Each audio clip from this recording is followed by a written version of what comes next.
Welcome to episode 2. We are back again. We're back again. Yeah. Should I get down low, say come get me? Yeah. I was so caught up. Okay, anyway. So, we are back with episode 2, guys. And if you're back, well, congratulations.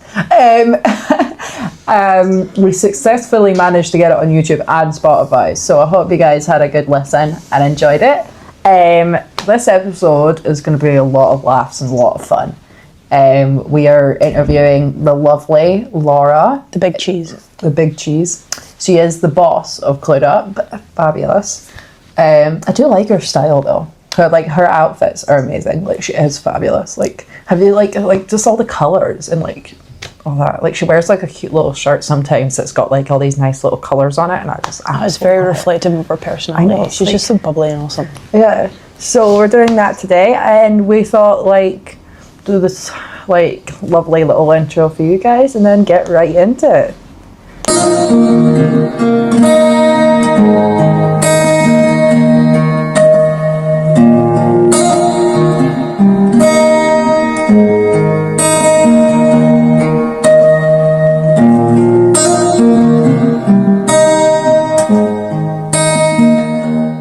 Today's a bit different.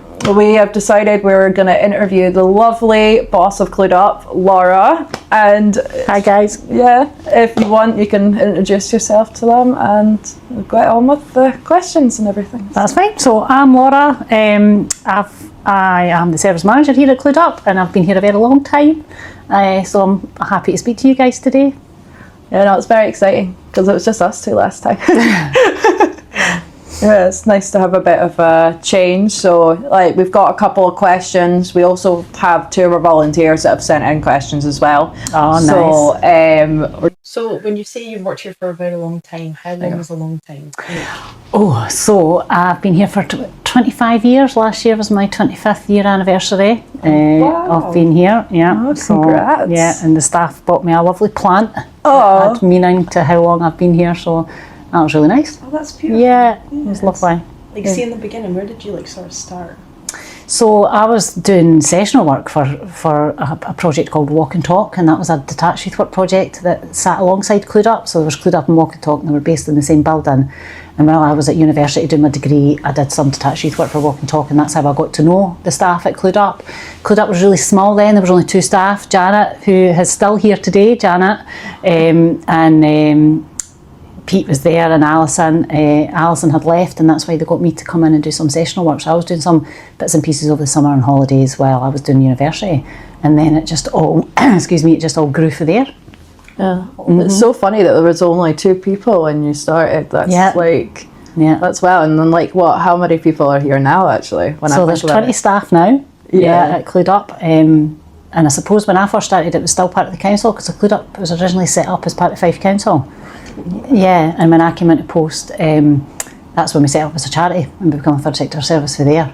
That's really cool. And got all our trustees and our board of directors. So that's and that's how it kind of managed to flourish, I suppose, because then you've got opportunities for other funding that you can pull in, and then you can really kind of push whatever your strategic direction is of the project. So that's what we've managed to do over the 25 years. Oh, that's awesome. That's so cool. Yeah, no, I honestly thought it was 30 years. I don't know where I got that It's 31. Oh, Clued Up's 31. Been running for 31. So, all right, So Clued Up's been going for 31 years, but obviously I'm too young girls to have been here all that time. Yeah. So 25's long enough. Clued Up's been running, this year it'll be 31 years in existence for Clued Up. So a very long time. Got a good relationship in Fife, really well known, really embedded within the community, and really well known by professionals and young people. I think, you could put a Clued Up jacket on and walk down the high street and somebody will recognise you to say, oh, that's Clued Up, you'll be Clued Up's well known. Oh, well, that's good. Because starting really small and then managing to get this big is really amazing. Not a lot of companies end up kind of rising from that, because that's what happened with Yap as well. Yap was part of this group, weren't they? Yep. So Yap was a bit of a funded project with the big lottery that Clued Up helped set up, and then now they've went on their own and they're a charity within their own right, which was amazing. That's what we wanted to do to help sustain Yap. So yeah. Oh, it's really cool. Yeah, I know. So what's your job? What's my Yeah. job? Overall job. Bad. Yeah. Big boss. I know. So I think when you're a service manager in a third sector organisation, it goes for anything to, applying for funding to cleaning toilets and changing light bulbs. Do you know? You just get totally mucked in with whatever needs to happen, eh? But no, a lot of my job, over and above kind of supporting the staff who do a really difficult job, do you know? So lots of time and effort goes into supporting them to help them do what they need to do with working with young people. I do lots of funding bids, do you know, it's all about pulling the money in to keep the place going and keep the staff in their jobs so they can do the wonderful things, the magic that they do with the young people that they work with. I do lots of boring things like write policies, do you know, things like that. But also spend a lot of time building relationships with funders and our public sector partners and our partners in other third sector organisations as well. Relationships is just not just important with young people, it's important with other professionals as well to maintain them, and for Clued Up to have a very good presence. Those relationships need to be maintained and worked on, so I spend a lot of time doing that. I do a lot of work for the third sector as well, so not just Clued Up. Support other aspects of the third sector, because the third sector is a passion that I have got. It's a really important sector within our work, so yeah. And obviously I love spending time with the young people when I get a chance. Do you know, I don't always get a chance to do that, but it's lovely when the drop-ins are, I go down and I get to spend time with the young people, and that really brings me back to reality and makes me sort of more motivated to say that I do a hard job for a good reason. And it's for the young people that we're supporting. We enjoy having you around. It's good when you come and join us and all that, because we've got 30 volunteers now as well, and then the young people that come in the building quite a lot as well. So it's good when we get to see everyone, because there's so many workers, we don't even get to see everyone when you come in the office, because not everyone's in the office all the time as well. I remember when I was a young person through Clued Up Services, I remember I'd see you walking past the doors and we'd all get so excited, we're like, oh my god, it's Laura. That's so nice. It can be quite a buzzy place at times, a bunker in here, and other times it's really quiet because staff are all out and about, so it's just really a mixed bag. Depends on the day. Depends on the day and who's in and what's happening. Definitely. But speaking of staff, so what is the craziest thing that you've ever caught staff doing? Interesting one. This is a really good question. I had a really good think about it. I don't know if I could think of the craziest thing staff have done, but the craziest thing that's happened for me, I think, in my career, we do obviously know how we do street work, and we're out every Friday night. Well, I mean, this was a long time ago, and this must be about 20 years ago, and what happens when staff are out is we're on call. So I'll be on call, or now we've got team leaders. It would always be me. Before we had team leaders, it would be on call for the staff being out doing detached youth work. When I stopped doing it and I wasn't out doing it, I got a phone call from the staff to say they had found a young person who'd been stabbed, and they had to deal with that. And they actually, if they hadn't come across this young person, he wouldn't have survived. They saved his life, they did their first aid, they got the ambulance there. It was just, and I think in that moment when that happened, it was just like, oh my God, imagine if I hadn't been out on the streets, imagine if I hadn't come across that young person, and what would have happened. So that was a massive thing for staff to process what they had done, but that kind of sticks with me around. I mean, that was pretty major, quite a big thing. So I don't think that really answers your question in relation to the craziest thing staff have done. But the craziest thing craziest thing that happened was like, oh my God, like that, can't believe that. And luckily, touch wood, nothing ever crazy like that's happened again on street work. Thank God. Don't want any more phone calls like that, do you know? And as I say, it was a very long time ago, but the staff were amazing and handled it really, really well. But that was a pretty big thing at that time. It's quite handy that they have first aid and stuff as well. Because if they didn't, then it would have been a bit oh my God. They carry wee first aid kits with them, do you know what I mean, when they're out in the streets and stuff like that. And the Loxone and everything, they carry all that out with them. So but that's quite shocking. That was one thing I remember clearly.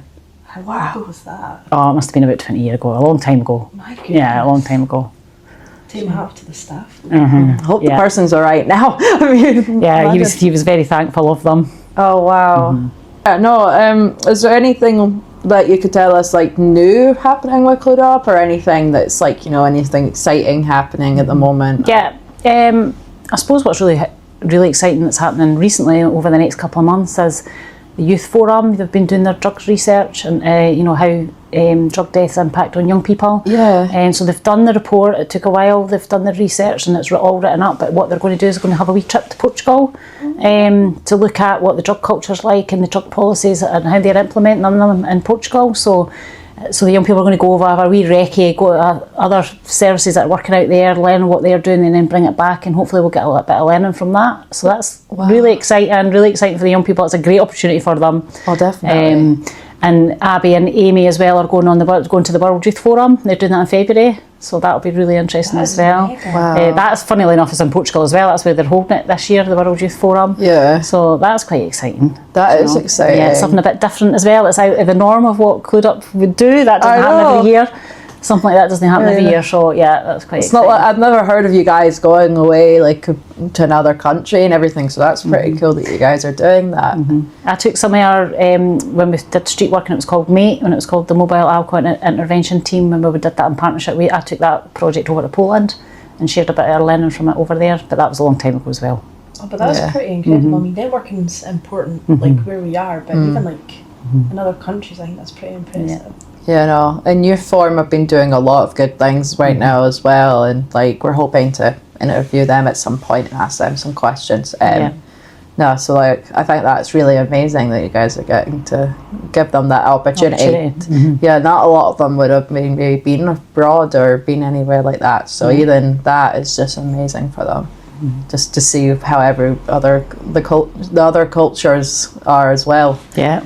As what they're actually going to be doing there. So that's pretty cool. And their drug policy is obviously very different to Scotland, so I'm hoping there is nuggets that they can take away that would fit, or something that we can look at in Scotland. That's quite impressive, Yeah, no.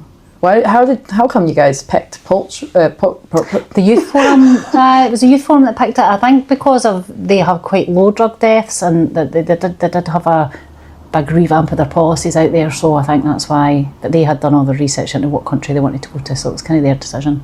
Oh, right. Oh, that's really cool. So they just kind of got together and discussed what country they felt like would work. That's really cool. That's so cool. But you can speak to them about that. Leave that to them when you interview them. They'll speak to you, and wait till they're back and then interview them. Oh, definitely. They're back. That'd be a brilliant interview. Yeah, I'm quite excited now. Book them in when they're back for Portugal. See if we can get them all in one room. Need a bigger room.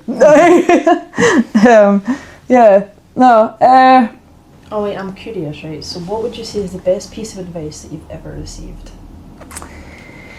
I don't know if it's advice, but what I learned really early on in my career at working at Clued Up, I think, was learning that we're not here to rescue people, like we're here to kind of walk along beside them, and that building relationships with young people is probably the most important thing that we can do. And I think that's always kind of stuck with me through my career, and it's what I would always kind of speak to staff about, like we're not here to be that rescuer, it is about like how do we support and walk alongside and help young people make decisions and choices for themselves and empower them to do that. And it's a really privileged position to be in as a Clued Up member of staff when young people let you into their lives and into their families. Do you know what I mean? And I'll always remind staff of that. Like, this is a really privileged place to be when young people accept you for that and let you in. So it's an honour. So that it's kind of like that always stuck with me, and it's kind of something I've always kind of believed. So it's not really advice, but it's kind of something I learnt really early on in my career and has always stuck with me. Yeah, I think that's amazing. Like, it is quite hard to get like families that can trust people and stuff sometimes, and like the fact that Clued Up is here and like giving families opportunities and stuff to help their children and do all that, and for you to help the young people and stuff. So I think that is really amazing. Yeah, and it's about that. For me, it's about that power imbalance. Like, we don't hold the power because we're professionals. That the families hold that power, and it's always give the families that power back. So they're informed and they're making the choices themselves. It's not what I think as a worker needs to happen. It's what do you as a family? What are your goals? What's your aspirations? And how can we help with that? Yeah. So it's about that, giving them the power back, and us not doing it just because we're the professionals. Yeah. That should be what we think. Yeah. Like I've always felt like you guys, like you always try and find like a fun thing to do with young people so they don't feel like it's too serious. Like I know there's like a lot of stuff like even playing games with them or like taking them out somewhere or something like that. Like some of the volunteers take their young people like to like where do they usually take them? It's like take them to different places, not even just like school or something like that. They'll take them like out and the befrienders. Yeah, they like, might go for a coffee or even go and have a game of pool or do you know what I mean? So doctor's appointments. Stuff like that. So it's like it's a lot less like it is serious, but like try and make it more so that like they feel more comfortable and stuff. Yeah, and it's about meeting the needs of those young people. You know, we've got a really vast age range. You know, we're that 11. You know, recently started working with 11-year-olds with the P7 work. So we've got that 11 to 25, 26 if they've been in care. You know, so a massive age group. You know, and they really need different things, and partly because their drug use might be quite different. You know, and we get to do it. I think what's really exciting about that is we get to do the really early prevention and early intervention work, because what we want to do is prevent young people getting into really having serious problems with drug use, you know. So we get to do that bit, and that bit's really, really important as well as deal with the, you know, the harder drug use or the, you know, young people who are more entrenched in it. And it's harder to get out of it, and probably would say they are addicted, you know, to a substance. Not all young people are going to be addicted to drugs, you know, but they might use it recreationally or, you know, and then become into problems with it. So what we wanted to do is try and prevent that. No, you guys also like help a lot of people as well that are like have friends and family that struggle with it. So it's not just them. It's not just absolutely. It's not just young people that use themselves. It could be they're affected by it in some way, and they need help to understand that and what's going on for that parent or carer that's using drugs. Because it's definitely a hard one to understand. No, because unless you know anything about it, you're not gonna understand. It's a confusing one. I think I still don't really understand addiction. Do you know what I mean? You can work with it for so long, but there's just so many different things that impact a person within their addiction and what that means for them. Because it's an individual thing, absolutely. 1000%. But in terms of like age ranges and stuff like that, so obviously from where Clued Up began, society itself and like young people and trends within young people has changed quite a lot. Totally, So how would you say Clued Up sort of like moved and adapted with those trends, or kept up with sort of drug use and how it's changed? I think our relationship with young people has kept us up with that. Do you know what I mean? Like, I would say, like, I learned all my drug knowledge when I was a young drugs worker from the young people that I worked with. You know, there's only so much you can read out a book, but the young people will teach you. Do you know? And they're the masters of. They know everything. You know, they often know a lot about what the drugs that they're using and how it impacts on them. You know, we're there then to provide that additional support around the harm reduction and the health impacts, and you know. So I think that kind of that partnership between you as a worker and Clued Up and the young person helps you then do that together. Do you know? Because you'll both bring different things to that relationship. So that's what I say when it's about walking alongside you. It's not about us saying, well, we're the experts, we know all the knowledge, we've got all this knowledge. The young people do as well, So it's about how we do that together. So I think, we've adapted and changed to, drug culture's very much changed, dealing with lots of ketamine, cocaine use just now, whereas when I was young here, it was heroin, was probably the main, was quite big, so a real shift for that, which is great, we're getting away from the kind of younger people using heroin, but seeing more problems with ketamine, cocaine, so it's adapting then what sort of services young people that are using those kind of drugs need, do you know what I mean, that's different for what we're used to. But I think we are quite flexible and adaptable, and I think that's the benefit working in the third sector. You try something, it doesn't work, you just bin it and you say it's not worked, move on, do something else. You could be dead flexible really quick, and it's just about being honest about that. If it's not worked, it's not worked, just say it's not worked, it's okay. Do you know what I mean? You have permission to fail, just try it if you've got an idea. So if staff have ideas, we're like, just try it and we'll see if it works, and if it doesn't, we just stop it and it's fine. Do you know? We'll learn from it and move on. Keep trying and trying again. Just do something different. And then young people give you some great ideas as well of what to do, so it's kind of embracing that, Because I mean, they're the young people themselves, they understand like what a lot of young people prefer as well, so it's like, it's a lot, like it makes it a little bit easier when you can speak to them and ask them. Oh, that's really cool. So 2 of the volunteers with Clued Up, I've asked a question, a lot similar to what we've been already asking. So Paige is wondering, what do you think you have maybe learned from the volunteers? Like, we learned from you, but she's wondering, have you learned anything from us, or is it like, I think what Clued Up's benefited from that and learned from the volunteers is just like how important they are in relation to the benefits they bring to Clued Up. Do you know what I mean? We have high numbers, you know, we're dealing with big waiting lists at the moment for Clued Up, so the volunteers bring that additional bit of support to Clued Up and the staff and the young people that they work with as well. So we can focus a bit more on the kind of outcomes with young people and what we're trying to achieve with them. But then if the volunteers get to do, if they can come in and do a bit more of the fun stuff and a bit more of the social bits, like taking them to GP appointments or going and playing a game of pool or having a coffee, or do you know what I mean? That kind of helps us deal with the numbers that are coming through, because I think Clued Up's never been as busy as what it is just now with the referrals that we get in. So we're finding the volunteers really helpful to kind of help with that, deal with the numbers, because the last thing we want to do is have young people waiting for a long time to get our support. We want to try and be, that's probably how we're kind of trying to change and adapt, is what other interventions, while they might be on a waiting list for that one-to-one support from a worker, what else could we offer them in the meantime? And that's where the volunteers come in and the befriending comes in. I think they can pick up a wee bit of that. And Clued Up's not always had that service, you know, volunteers. It's been, you know, we went a long time without that and knew there was a benefit to it. It took us a while to find the funding to get somebody that could come in and run that. You know, the staff were too busy to be able to cope with supporting volunteers as well. So I suppose that's where Amy came in. You know, it was like great to get that post and get Amy in to help run that service. So it really needed that time and dedication, and the volunteers deserve that. You know, we didn't want to take on volunteers when we felt we couldn't give them 100% in relation to the support that they require as well.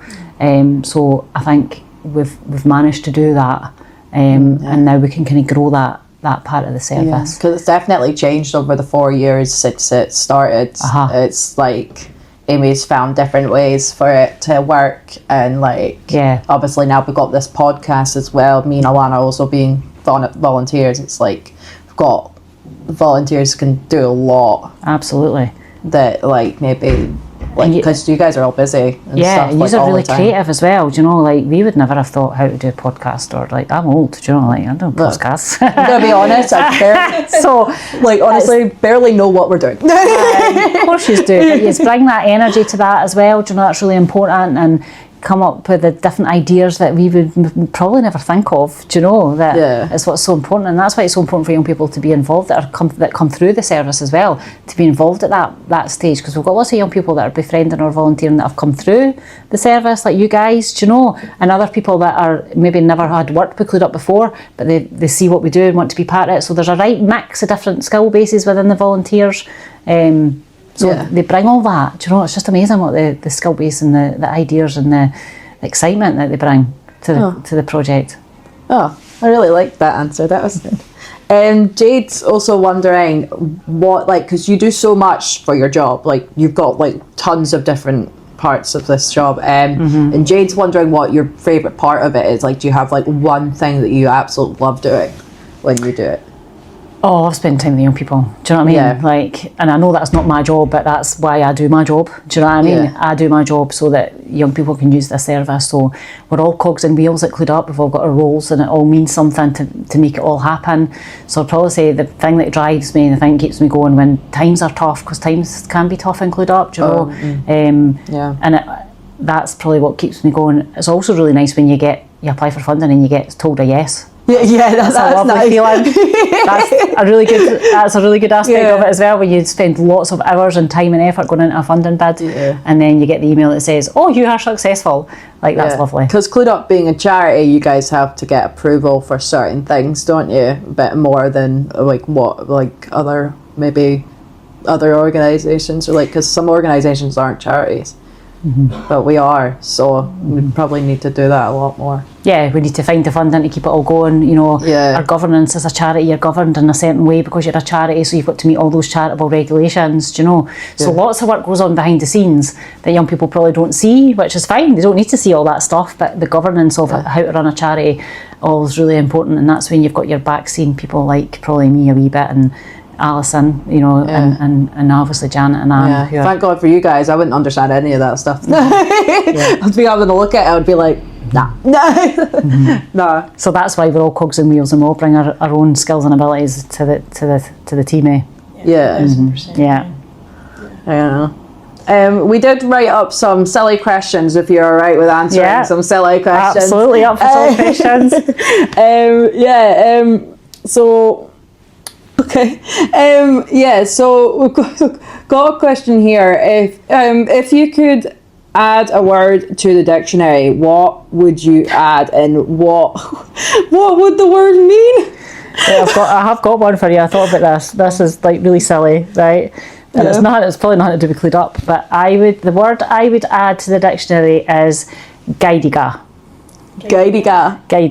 I love that. Do you want to have a wee guess what you think it is? I mean, would it mean something like guiding you somewhere? Like guiding? No, no idea there. Do you know what it is? What? So it's a dummy tit. A name for a dummy tit. So when I had my little girl who's now 16, Lily, she loved her dummies, and she had 2 dummies, and she would squish them and rub them on her face, and she called them Geidigas. Oh my God. I had no idea why they were called Geidigas, but then we would call them Geidigas, like, where's your Geidigas? And no idea where that came from, but just thought that's an amazing word. That is an amazing word. That's pretty good. It doesn't even link to dummy or dummy tit or no. Geidiga, no idea. That's so funky. I love it. It's a really silly one. Imagine looking for the dictionary and you see that word. That'd be so cool.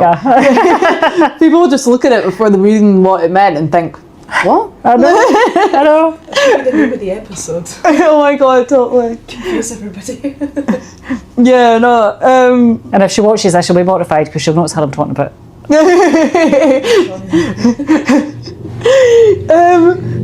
This one's quite weird. This one's I don't know where you got this question from. Mind is a marble. If you could be a crayon, what colour would you be? If you're a crayon, what colour would you be? So is that just asking me what my favourite colour is? It's basically like, so like if you could be like, it's kind of like if you think really if you think about it really in deep, because you probably didn't think it quite in deep when you wrote the question down, but if you think about it, it's kind of a question asking you what, like, if, as a creative person, what colour would you see yourself being as that creative person? Like, being the crayons are quite creative, you make drawings, do all that. So, like, what colour would you want to be in that creative sense? Well, I think my first kind of reaction is turquoise. Turquoise? Oh, such a good choice. I don't really know why, but like the colour that jumped into my head when you asked that question would be turquoise. Ah, turquoise is a good one. Okay, that's a mix of 2 different colours, isn't it? If I'm thinking right. Yeah, it's not quite blue and it's not quite green. Yeah, it's like that kind of different. Yeah, it just floats in the middle. I love that. What about you? What colour crayon would you be? Oh, I'd definitely be light blue. It's my total, like, it's my, like, thing. I use that colour most. My Sharpies are, like, gone because of it. Light blue. Yeah, light blue. What about you, Allana? Yellow. Yellow. Yeah. But only specifically because of the Buffy the Vampire Slayer Oh, okay. scene where Willow's like an evil witch and Xander saves her with a yellow crayon. Oh, there you go. There you go. I love that. That's such a funny way to put it. Brilliant. So that's all of our questions, but do you have any questions for us while we're here? Like, we didn't really think about this, it's just me out of the blue thinking this, but I mean, if you've got any questions for us, you can ask. Probably just where your idea for the podcast came. No, it was actually me. It was actually me that did this. It was 3 years ago, maybe 2 years ago or whatever. We were downstairs in one of the rooms, and I saw this setup on the like table, and it's like got like that weird looking mic thing, and I saw it and I was like, it'd be so cool if Clued Up had a podcast. And then I did like a whole like theme tune, and I was like, I said, Clued Up Podcast. And then, like, I had, like, a whole thing for it and everything. And I was like, oh my God, it would be awesome if Clued Up had a podcast. And I never thought it would actually end up happening. And here we are. It was honestly just a joke. I didn't actually mean it for it to actually, like, because Amy said to me, it's like, that's such an amazing idea. And I didn't actually think it would go anywhere. It was just a joke. And you've made it happen, so that's fabulous. Like, that is so cool. Well done. Well done, that's really good. Well, dead chuffed. Well, no, like, thank you for letting us ask you tons of questions. No problem. Even the pleasure. silly ones. Anytime. You've been absolutely lovely. So guys, I hope you guys enjoyed that lovely interview with Laura. Love her so much. It was good to hear a lot about what's going on with Clued Up now and how Clued Up started. I mean, started with 2 people. Like, wow. But I thought I would mention, guys, that this month, each month, there's always something. It's like an international day or an international month, something like that, talking about each thing. Like, you've got the LBG month, which is in June, but this month is LBGQT something. LGBTQ plus History Month. That has been going since 2005. It's 22 years today. I didn't know that. 22 years old. Well, it says it's 22-year-old today, but I was born in 2005. I did not know that. Wait, I'm old. I know, I tell you every time. And also, it's Valentine's Day this month as well. And guys, just letting you know that you're not alone at all. Like, Valentine's Day can be a fun thing. Hang out with your friends. If you're not keen on that, watch a rom-com. I like our rom-coms. I like 27 Dresses. That one's a good one. 27 Dresses is a good one. I watch horror movies. And you can watch romance horror movies. Like Terrifier. Don't watch that. Scream. Actually, no, wait. All of her boyfriends die. Doesn't matter. And we thought we would tell you guys what's going on at Clued Up. So you've got the Methyl Cafe, which is Tuesdays, I believe, 1 till 3 p.m. Yes. And then you've also got the Ket Support Group every Wednesday online. So it's more accessible, and that is 4:30 till 5:10 p.m. And then obviously Out and Abouts. Out and About, yes. Where you see us out and about. You can't miss us. Big smiley face, big van. Come say hello. And yeah, so we'd also love to talk. We'd also like to leave you guys with what were they again? A wee quote and an affirmation as well. Yes. Now I need to go on my phone, so I'm not ignoring you guys. I am going on my phone to look for a quote, and I've got the quote. So we start with the quote. Yes. Yes. After you. I love this one. Right. You are never too old to set another goal or to dream a new dream. And that's beautiful. Well said, by the way. I like the dramatic pauses. They really enhance the quote for me. Honestly, it was just because I was trying to read it. And just like a wee affirmation, you're strong enough to get through whatever you're going through right now. And we love you guys. Yeah, no, honestly, thank you so much for listening to the last episode. We're very grateful for all the views and the comments and people telling us how much they like it. We really appreciate you guys. And again, you guys can get in touch with us through the social medias.